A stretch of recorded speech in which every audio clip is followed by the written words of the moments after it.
I'm on the road again and ready for more grand tours around our beautiful country. Look at the open road. I'll never forget my childhood holidays spent in the family campervan. It was a really happy time for all of us. So I'm back with my own set of wheels. Named after one of my favourite people. I'd like you to say hello to my wonderful campervan, Helen Mirren. She's the perfect travelling companion. Let's pack this away. For a great adventure. Look how beautiful it is. Round the length and breadth of Britain. To find beautiful places that are out of this world. That's incredible. It's an action-packed journey. It's so exciting. To the most amazing locations. Glorious. I'm essentially auditioning right now to be a modern Bond girl. So buckle up and join me on my grand days out.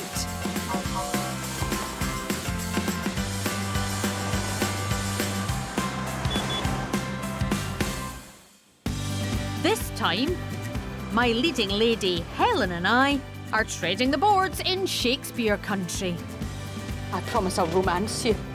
Swanning round the most sumptuous sights. This garden is extraordinary. I meet some real showstoppers. It's like a 1980s edition of Smash Hits. As I take centre stage for the performance of a lifetime. To be or not to be, that is the question. In the 20th century, this part of South Warwickshire was dubbed Shakespeare Country, as England's greatest playwright was born and lived here. And he seems to have come from a very beautiful part of the world. So, let's go on the road.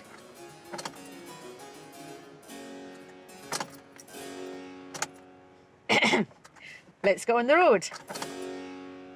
Oh no, oh no. I think we've got a little bit of a problem with the star of the show.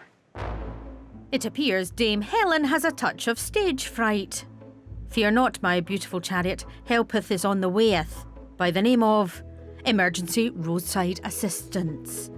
What was she doing last night that her battery's dead? That's what I want to know. What happens in a car park in Warwick stays in a car park in Warwick. While waiting for the cavalry to arrive, Ta-da! I'm going to optimistically plan my trip around Shakespeare Country. From here in Warwick, I'd like to head to the iconic Stratford upon Avon, travel over to Leicester, round to Melton Mowbray, and end my journey in the beautiful countryside of Buckminster. If Helen agrees, of course. Like Juliet, Helen is merely in a slumber, waiting for her true love. And here he comes. Hopefully able to give Helen the kiss of life is mechanic Gary Charlotte. Hi, Gary. How you guys? So you've broken it then, yeah? I think her battery's just dead. Okay. So I wondered if you could maybe help get her moving. We'll do our best for you. Thank you very much. Okay. Yeah, cheers. Clearly, Gary is cast just right as the hero, and Helen as damsel in distress, though to be clear, there's no villain in our tale. And before you ask at home, I didn't leave the lights on overnight, OK? I didn't. Have you left your lights on? No, I didn't leave the lights on, Gary. I don't care what Shakespeare wrote about a lady who doth protest too much. Would you like to give that a try for me, please? Yes, of course. She's alive! Well, Gary's a miracle worker. Just arrived like a knight of the road. And I am very grateful that he revived my trusty steed. Let's try again, shall we? To Shakespeare Country. Woohoo! Now the adventure can begin.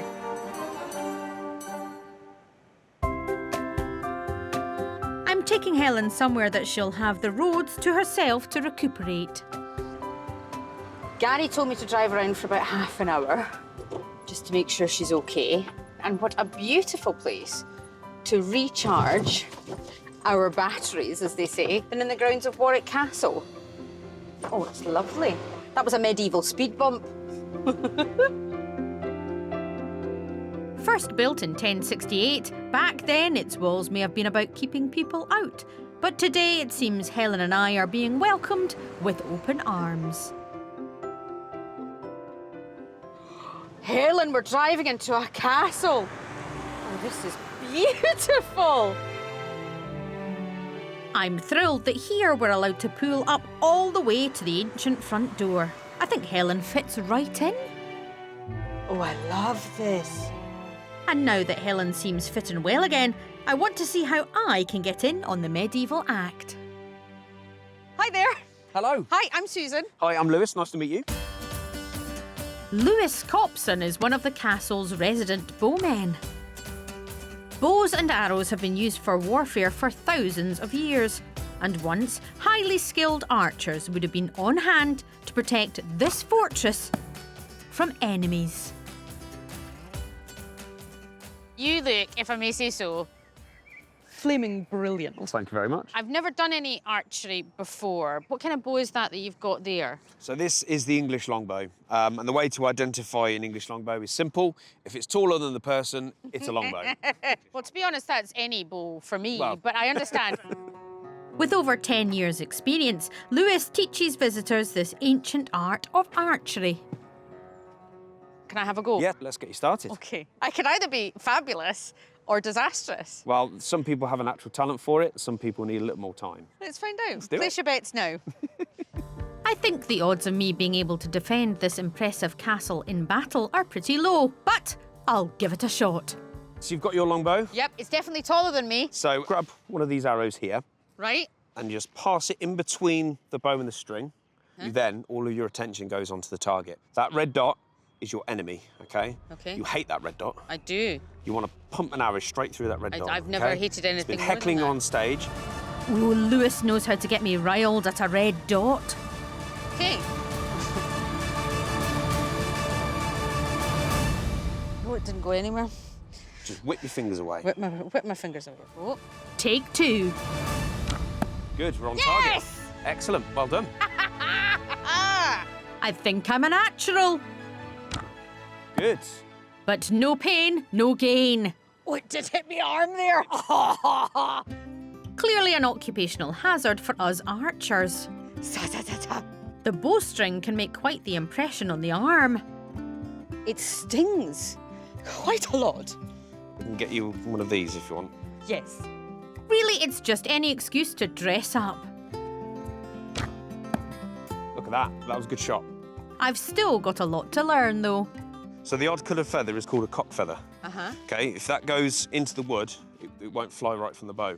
That's a cock-up. So the term cock-up comes from your instructor going, cock up. You have to Really? turn your cock up like that. Yeah. There you go. Every day's a school day. I'm absolutely loving this. I think I've just added another string to my bow. See you on the battlefield one day. See you on the battlefield. I don't know why I did it dramatically into camera. See you on the battlefield. I don't know what I'm doing. Now I know how to defend the magnificent castle. I want to get a glimpse of it from the lovely River Avon below. A spot bursting with old world charm. And as it turns out, some new world fabulousness. Who could resist?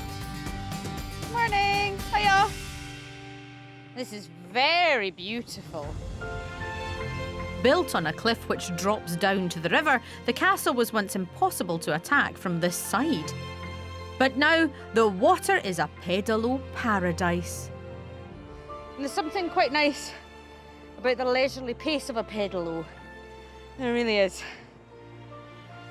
Not about the heavy breathing I'm doing just there. That's less attractive. All I'm thinking about just now is the song, I like to move it, with the chorus, physically fit, physically fit, physically fit.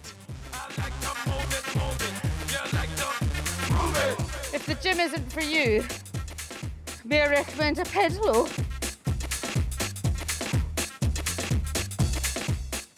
Although this river is nearly 100 miles long.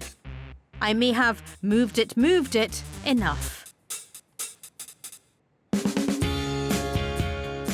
Hello. Nice man in a transit van. Oh, that's poetry.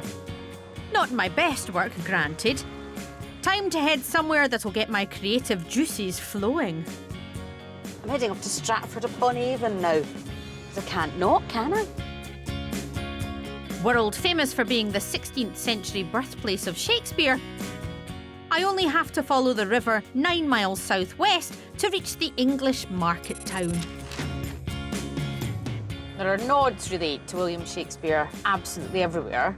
For a start, there's a whopping great big statue right there of the bard himself. I'm all set to saunter around the spot synonymous with the playwright and poet, who remains a legend 400 years after his death. Hi there. Hello, I think I recognise you. You are? I'm Will, obviously. Of course you're Will. What is this wonderful place? This is Tudor World. Wonderful. Can I just say, love the shoes. Thank you. At this living history museum, us modern folk can experience everything from the garb to the grub of Tudor times, which began in the late 1400s. Looks very much like my dinner table on a Sunday. Ovs. One thing that you have to say about the Tudors is they liked a good feast. Sadly, I can't actually eat any of this. Although, to be honest, I'd have a go. Possibly not worth breaking a tooth trying to chow down on a plastic pie, though. Oh, hello. Oh, I think she's coming down with something. Most likely the plague, or perhaps she tried a plastic pie. Has nobody told her there's a much nicer bedroom to rest in 2 doors down? Now listen, I know there's something on the internet which is Susan Calman bingo, where you take a drink when I sit on a bed. So this is a treat for you. Now, what I quite enjoy about these old-timey beds is they are very much Calman-sized. I was born for medieval times because I'm a diddly dot and I'd fit in the bed. Like this. I won't be stopping for a nap, though, as there's plenty more to discover in and around Stratford upon Avon.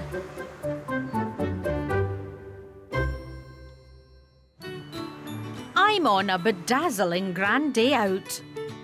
I'm in Shakespeare Country, the country of romance. So I promise, Helen, I promise I'll romance you. I'm now leaving the centre of Stratford upon Avon, the birthplace of the bard himself. Some gorgeous little Tudor houses around here. It's just what you would expect. It's like you'd see in a book. And I'm whisking Helen just a couple of miles west to Shottery, as I've heard that nestled in this rural idyll is something worth seeing. This beautiful spot is Anne Hathaway's cottage. Anne Hathaway was, of course, Shakespeare's wife, who's said to have inspired some of his most romantic writings. So I'm going to go for a wander. Anne lived in this picture-perfect 15th century cottage until the late 1500s, when she married Shakespeare. And rumour has it that young William used to visit her here when they were courting. But it's the quintessentially English cottage exterior that appears on products sold all over the world that draws people to visit. Hi, Bertie. Hi. Bertie Smith is responsible for keeping the outside-looking chocolate box perfect all year round.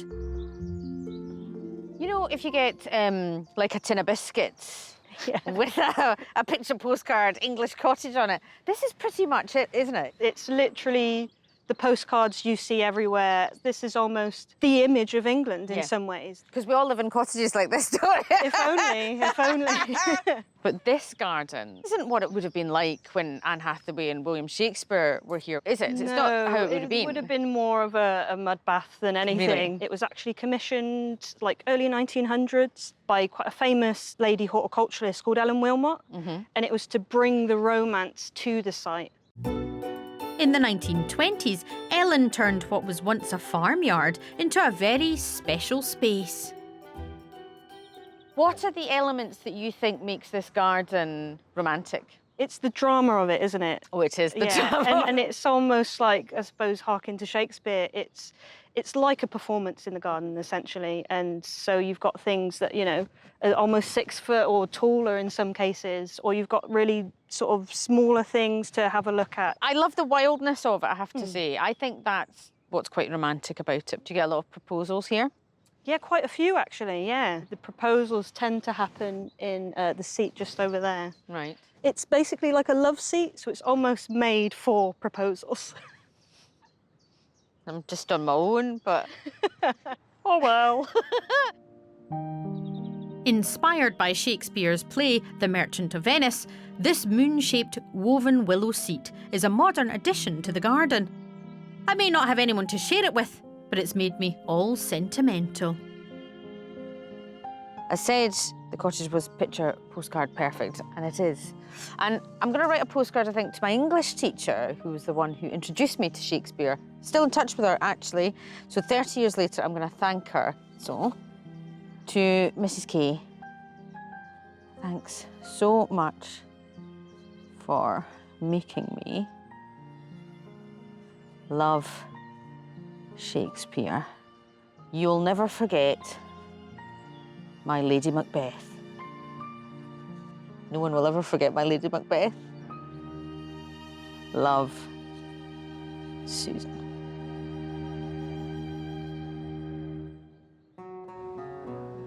In fact, it wasn't just my outstanding class reading of Lady Macbeth that Mrs. K can remember me for. Like me, you might have taken part in a school production of a Shakespeare play. For me, it was Midsummer Night's Dream. I played Hermia. I always think when you act out some of the plays, they come to life a bit. And for years, I've actually dreamed a dream of treading the boards as Shakespeare's Hamlet. So I've decided to head back into the centre of Stratford upon Avon, the home of one of the most prestigious theatre companies in the world. To be or not to be a famous thespian? That is the question. This is an amazing place. I'm inside a treasure trove, really, aren't I? Yes, you are, absolutely. Pip Asteri is the costume hire manager here at the iconic Royal Shakespeare Company, or RSC. For decades, cast and crew have dedicated their time and talent to bring Shakespeare's works to life. It's a really exciting place to be. Lots of costumes being worn by lots of famous people. Let's start with that. OK. And please, don't hold back. I mean, we've had Judi Dench, we've had Imelda Staunton, we've had Caroline Quentin, David Tennant. I met David Tennant and lost my mind. Did you? I see there's a picture of him in that chair. What's that chair from? So this was David Tennant's throne from Richard II. I'll buy it. How much is it? As well as impressive props, there are over 40,000 costumes spread over 3 floors. I know I shouldn't be overexcited by the fact someone famous once wore some clothes. Do you have that sense of excitement as well? Absolutely. When I first started, I found some of Sean Bean's trousers, and you just couldn't believe it. You just think, I've got Sean Bean's trousers here. That's the best start to an anecdote I've ever heard. To get me totally in the thespian mood, Pip's agreed to let me choose a costume to actually try on. It's just amazing. I mean, over here, Charles II Restoration waistcoats. Hundreds of them. Cannons, hose, and trunk hose. I don't know what any of them are, but I love it. The quality is extraordinary. However, I am terribly torn about which garments to adorn.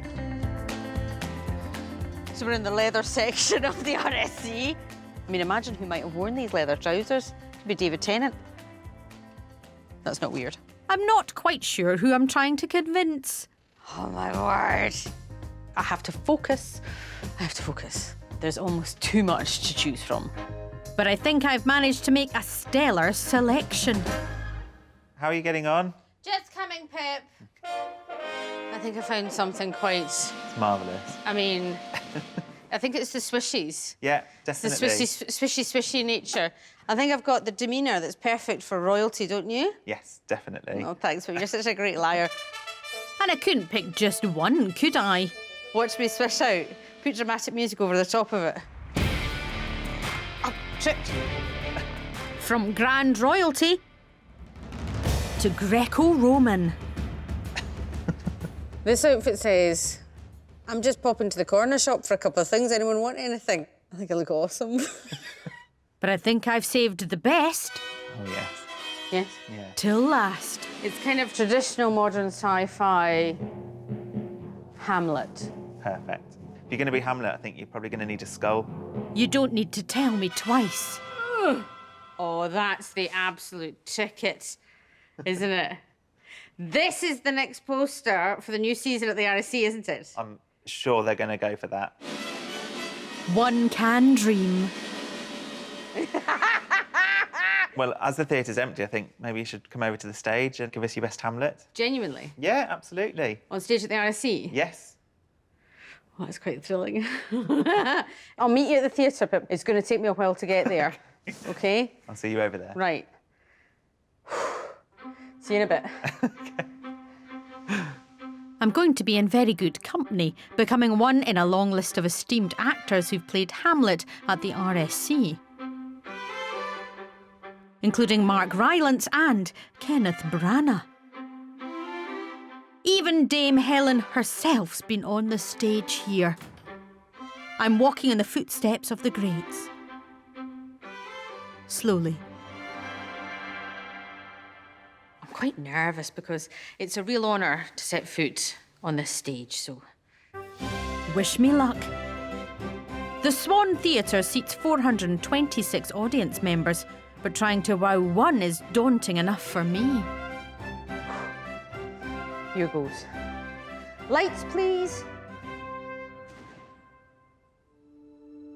To be or not to be, that is the question. Whether 'tis nobler in the mind to suffer the slings and arrows of outrageous fortune, or to take arms against a sea of troubles. I'll take whatever applause is going. And thankfully, there's quite the echo in here. I trust the Olivier Award is in the post.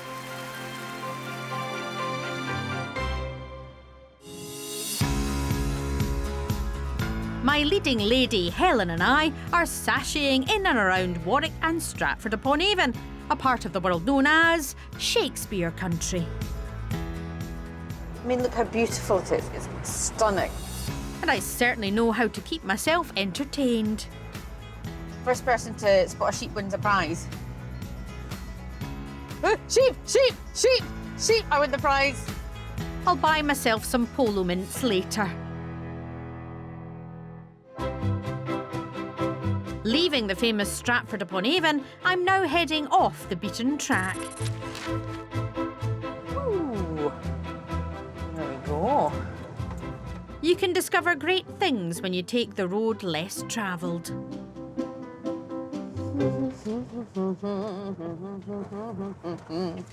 I'm on the right track, baby. I was born this way. This beautiful part of the world seems to be home to this beautiful bunch of quirky characters. Hi there. The alpacas are absolutely wonderful creatures. And they're all looked after by Tom and Andy Stevens-Moore on their 64-acre farm. I mean, it's like, in some ways, a 1980s edition of Smash Hits, isn't it? We thought that maybe the ones who have got more personality needed a bigger haircut. Genuinely, I think I had a poster of you on my wall. Spandau Ballet. Yeah. There'll be kids watching this going, who's Spandau Ballet? Ask your mum. Tom and Andy started their unique farm not only to live the good life, but also to fulfil their dreams of using animals to help people. They run alpaca walks and petting sessions with these calming creatures, and not just at their farm. We take them into care homes, respite care, dementia care. Bless you. It's that combination, isn't it, of being next to an animal. Bless you again, my darling. You're like me with hay fever. But of also being in this beautiful... That's Bob. There's another one, Bob. There's another one. There was another one. Do you want to look up? That's what I always do. He's just going to sneeze on me. I can tell. Sneezes aside, this lot are a joy to hang out with, and apparently it's even better to walk with them. Morning. Do they enjoy being walked, though, as well, the alpacas? Very Do they much enjoy so. it? Yeah, they do. Otherwise, they wouldn't do it. So if they don't want to do it, They don't they do don't won't, do or it. they won't. I mean, that's the way it should be. Yeah, That's right, yeah. Do they enjoy contact with humans? Yeah, some more than others, but that's the same as people. Sounds like alpacas and I might be kindred spirits. Tell me, are they gentle creatures? They are really gentle creatures. They're a herd animal. They look out for each other. These are all males in here, and generally they all get on absolutely great. Lads, lads, lads, yeah. So who have you chosen for me to walk with? Bob, with the hay fever. Are you joking? You're walking Sneezy Bob? Sneezy Bob, yeah. Let's do it. Okay. There were 34 other non-sneezy alpacas to choose from, but I'm happy to give Bob a break. The pollen count today is not to be sneezed at. Are you ready for a walk, my darling? I think you're very, very lovely. Here we go, Bob, darling. Tell you what, Bob's got a fair turn of speed on him. Yeah, if you want to have a wee munch, you have a wee munch. He's an alpaca after my own heart. Come on, sweetie pie, this way. Oh, you're not wanting it, are you? I was warned that alpacas can be stubborn, and today Bob's not in the mood for a walk. Maybe all that sneezing's tired him out. Come on, Bob, up we go. Bob, come on, darling. Come on, darling. Oh, no, no, no. I think Bob's put his foot firmly down, all 4 of them. Yep, that's it. I like his style. Bob, my pal, just wants to eat grass. You have to understand that you may roam free with the alpacas, or you may be the person standing with an alpaca while they're eating. And that is absolutely fine, because they do what they want. And I'm still having a lovely time. Leaving my fluffy friend behind, I'm Leicester bound. On a mission to fulfil some childhood fantasies. When I was younger, we used to go to the video shop every Friday night, and I had some favourites, but one of them was the 1986 Stone Cold classic, Space Camp. If you've not seen it, it's amazing. It's about a group of American kids who go to space camp, and the space shuttle is accidentally launched, of course it is, and they have to survive. Now, I don't think I'm ever gonna really live my dream of going to space, but I'm somewhere where I can experience the next best thing.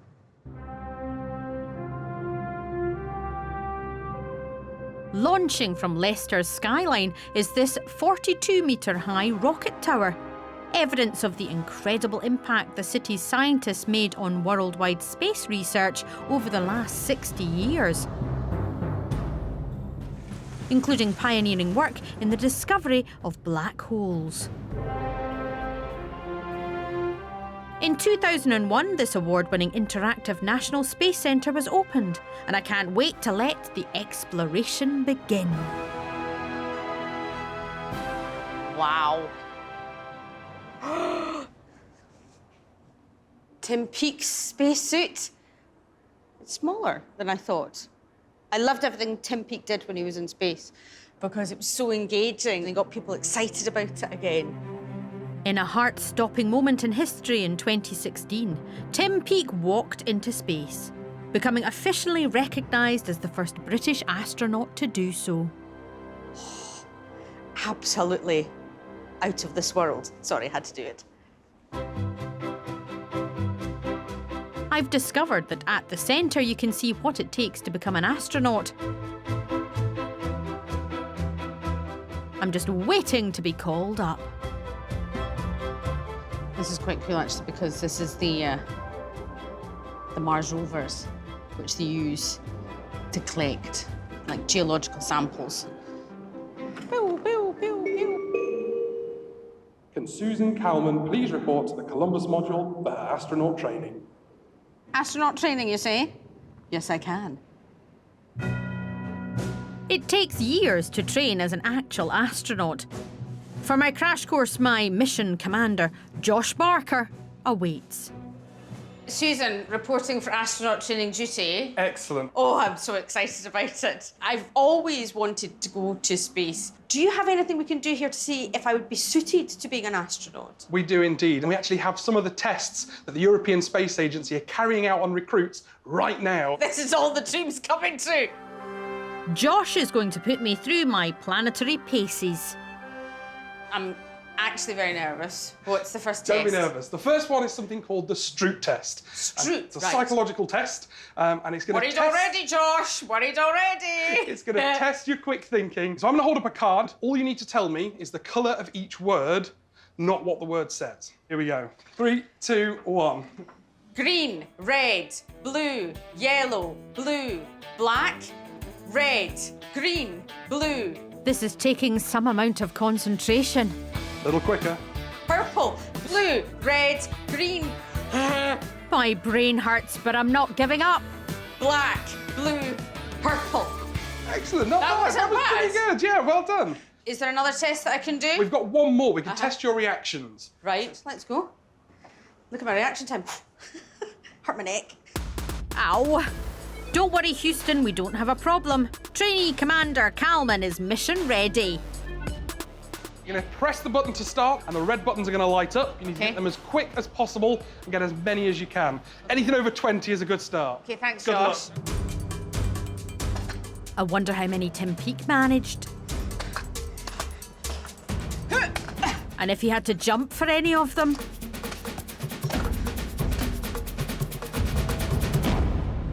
$41. 41 good, Josh? 41's a very impressive score. Well done. Right. Sweating quite a lot. I think Issa might be giving you a call. If the European Space Agency call me, I'll eat my helmet. But before I leave, my final mission is to boldly go to the gift shop. I have to control myself here because honestly, do I need it? Having that. Now for some more grown-up mementos. Like at my next school reunion, I could pretend I worked for NASA. You shouldn't really go to a gift shop and buy a lampshade. But, I mean, look at it. There's so much else I could get here. Come back down to earth, Calman. Helen's cargo hold isn't that big. Right, look, I haven't gone mad. Thanks very much, thanks very much, thanks very much, thanks very much. Hold on a second, Josh. Yeah, it's for my niece. It's got a wee bear suit. It's not for me, Josh. I'm sure. Having shown a modicum of restraint in the gift shop, that's just one small step for man, one giant leap for mankind. I'm on a grand day out in and around sun-soaked Shakespeare Country. Gotcha! Woo! Leaving Leicester behind, I'm now melting my way to Melton Mowbray. Coincidentally, I'm a little bit peckish, and I cannot leave this area without picking myself up a rather traditional and delicious snack. Melton Mowbray and the pork pie have gone hand in hand for centuries. And when the town became the capital of hunting in the 18th century, the hardy, handy pie became popular, as it was perfect for eating on the hoof. Literally. Hi, Hello. how are you? Very well. Top fit. I enjoy that, top fit. Stephen Hallam spent 3 decades getting to grips with the famous culinary creation. I couldn't come to Melton Mowbray and not get one of these pies. Tell me, why are they special? Number one is where they're made. Right. And that's in a specific geographical area. Okay. The second point is the meat. Must be fresh, British and uncured. Right. The third point is it goes into the oven like that. So there's no tin or hoop to hold it up. It's entirely standing up on its own. Wow. Needing a number of overnight rests in the fridge to help retain their shape, Melton Mowbrays take 4 days to make, and they sell 4,000 a week here. Sounds like a labour of love. When I got married, I went to my local pub, and when the barmaid found out, she bought us a pork pie as a celebration. So I have a great affection for the pork pie. It obviously wasn't a Melton pork pie, but they're romantic, I think. Is that weird? I get that. I can live with that. A pork pie was my wedding cake, so I cannot leave here without buying some pies. It'd be rude, wouldn't it? Well, listen, do you know what? I'm not rude. And there's a plethora of the mouth-watering pies to pick from. Could I have 10, please? I'm taking some home, honest. Thank you so much for that. Oh, I tell you, I don't need to go to the gym. I'll just do my weights with these. I just might need to rethink the workout once they've been scoffed.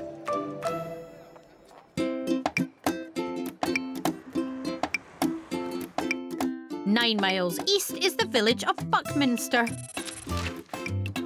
One of the lovely things about the trips that I'm taking is I'm getting to kind of live out some of my dreams.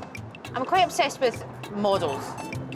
And I love model boats and model trains, but I also really love model planes. And I've always wanted to fly one, but I've never had the chance. With acres of open, unobstructed Buckminster countryside, this looks like it could be the promised land for model plane enthusiasts. Oh, it's a sunny day, isn't it? It's glorious. Welcome. Absolutely. This is a very beautiful place. Tell me about it. You're at the British National Model Flying Centre. This is the national centre. This is the place to be. Richard Phillips is a volunteer with the Model Flying Centre, and I'm hoping he's the man to turn me into the perfect pilot. How difficult is it to fly one of these? Well, I've been learning for 60 years now, and I've nearly mastered it. OK. OK. So I don't have a long time here, but we'll try our best. So, yes. And what is it you like about flying these planes? It's something that started in childhood, went from free flight models, 3 and 6pence at the time. You go out on Sunday and fly it, crash it on Sunday, spend the rest of the week repairing it, and then go and repeat the exercise the following Sunday. Model aircraft flying has been popular in the UK since the 1920s. And finally, I'm getting a go at what's now recognised as a competitive sport. I'm so excited, Richard. I'll follow you. Right. Instructors and students have dual control, allowing Richard to show me the ropes and let me take over when I'm ready. Now, before we start, just explain to me what the controls are, my darling. If you move the right-hand stick, that's right aileron, which causes the plane to bank. OK. Push it away from you, and that is down elevator. Yep. OK. Richard's in control, and as co-pilot, I'm watching like a hawk. Good takeoff. Thank you. So what we will do, I'll fly it round to the right, and what we're trying to do is keep at least 2 mistakes high. OK. Keeping the plane high enough above ground will hopefully avoid a costly crash. Models nowadays aren't 3 and 6pence, you know. The thing is not to get too far away, so I'm coming around now, and then I'll hand over to control to you. So you're trying to keep the wings level. This co-pilot is poised. Right. Right. Now, you have control now. Student has control. Woohoo! Captain Calman is flying a plane! A little bit of left and a small amount of up elevator. Pull towards you. A little bit of right now. OK. Yeah. Passengers should maybe assume the brace position. Up a wee I bit. have control. Oh, you've got control? Yeah. OK. Richard's taken over as the plane was about to plummet. I'm clearly not ready to fly fully solo just yet. Oh, I thought I was going a bit crazy there. I was like, I wasn't doing that. No, this system works well. It works brilliantly. It's amazing. Now the plane's at a safe height again, I'm getting another go. Okay. Okay, so you're going away from you. You have control now. Okay. Oh. Keep going. That's it. It's a glorious day to fulfil a dream. But the weather's not a help, it's a hindrance. The sun is awful when you fly in towards it. I feel like Icarus. Yeah. Flying too close to the sun. Hopefully I won't be responsible for melting the plane. That's it, beautiful, well done. I might earn my pilot wings after all. It's a fabulous way to learn, though, Yes. because I know you're always there for me. Cabin crew, please prepare for landing. That was pretty incredible, actually.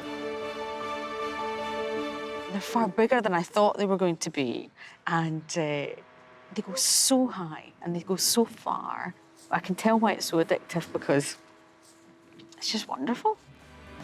Could all passengers now collect their luggage from the baggage area?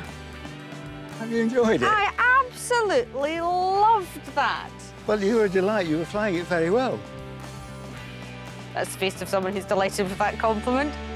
What a first-class experience. I've had an absolutely lovely time in Shakespeare Country. And if you follow in my footsteps, you might be tempted to just go and see the obvious places. But I've broadened my horizons and I've found some absolute gems. I'm leaving here with some incredible memories and some wonderful souvenirs. Not just the pork pies, you know. Oh, no. To quack or not to quack, that is the question.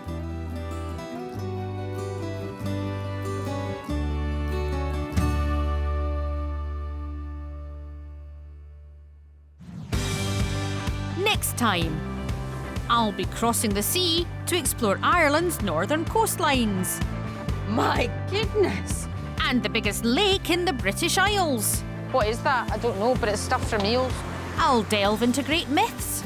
Loaded question. Are there dragons? I think so. And make much noise about the country's famous legends. I know what happens to Game of Thrones! I know what happens to Game of Thrones!